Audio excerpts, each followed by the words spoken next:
Donc, je m'appelle Marie Coq, je suis journaliste et comme 3 millions de Français, je pratique le yoga. J'ai fait cette enquête qui s'appelle Yoga, une histoire monde, qui raconte comment le yoga est devenu mondial, comment c'est devenu une pratique mondialisée. Moi, en étant à Paris, si je vais à Saint-Étienne, à Los Angeles ou à New Delhi, je peux pratiquer partout dans le monde le même type de yoga. Même s'il existe plusieurs sortes de yoga, je pourrais toujours trouver un yoga qui m'est familier, avec les mêmes postures, les mêmes séries, les mêmes façons de faire et la même philosophie. On pourrait penser à premier abord que c'est parce que le yoga est purement indien et qu'il n'a jamais bougé depuis des millénaires, ce qui est la façon dont on le vend et dont on le décrit. En réalité, c'est aussi parce qu'il y a eu un processus de mondialisation qui est assez peu connu, qui a commencé dans les années 20.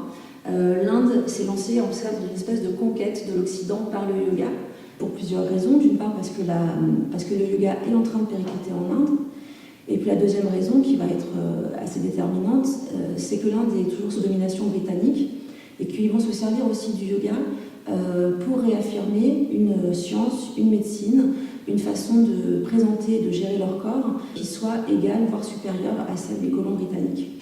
Donc pour faire valoir cette science du yoga, ils sont partis à la conquête de l'Occident, et ils sont notamment partis en premier lieu aux États-Unis, et plus précisément en Californie.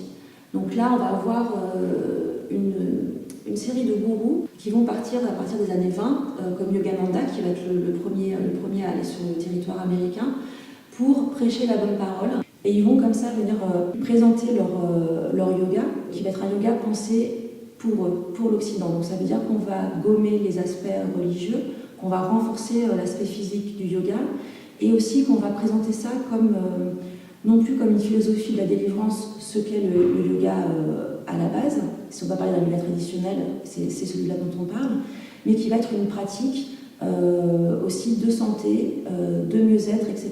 Donc ce qui nous paraît à nous complètement évident qu'on fait du yoga pour se sentir bien, pour avoir une forme de spiritualité extrêmement légère et pour se sentir mieux dans son corps, en réalité ça c'est vraiment une variable très récente du yoga, dans l'histoire du yoga.